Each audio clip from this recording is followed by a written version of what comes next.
It's a major day at the state capitol where protests held across the nation and in Idaho, rallying against Donald Trump's presidency and Project 2025. The demonstrations are part of the 50-51 movement, which stands for 50 protests, 50 states, one day.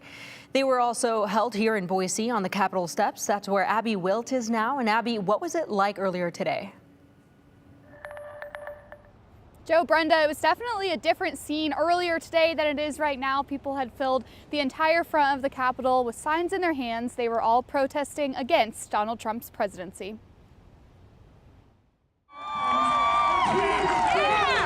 Across 50 states, 50 protests. A lot of people are feeling the same way. With one cause, to stand against President Donald Trump and his administration. It's amazing to be connected nationwide. It makes me feel like I'm doing something important. Over 400 Idahoans came to the steps of Idaho's capital.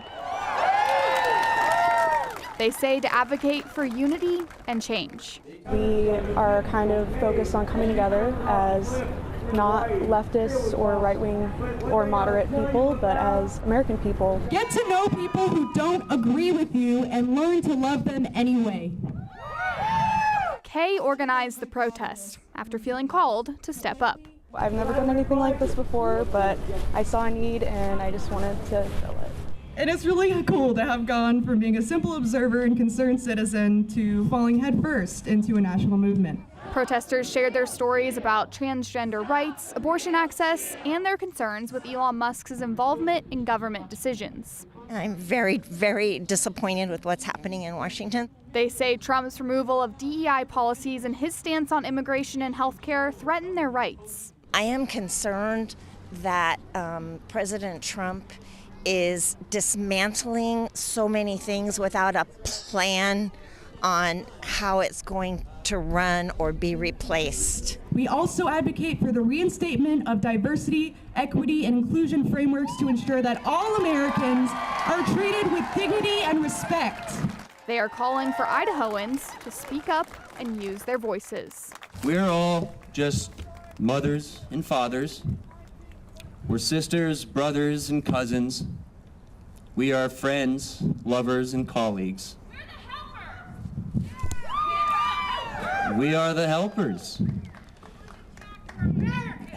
We are the Americans. All we can count on is each other. It's time to be kind and honest and just.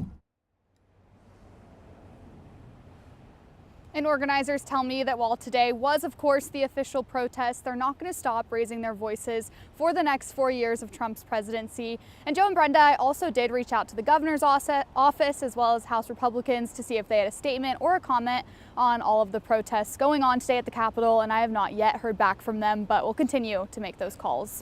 All right, well, interesting notes there. Abby Wilt reporting from the state capitol. Brenda, Abby, it is important to note that the Project 2025 movement is not necessarily a Republican platform. Again, though, Abby reaching out to all sides of the aisle to make sure that we got input from our elected officials, because we know that there's a lot of pressure from the community, from some in the community, to implement policies laid out in Project 2025. Thank you, Abby.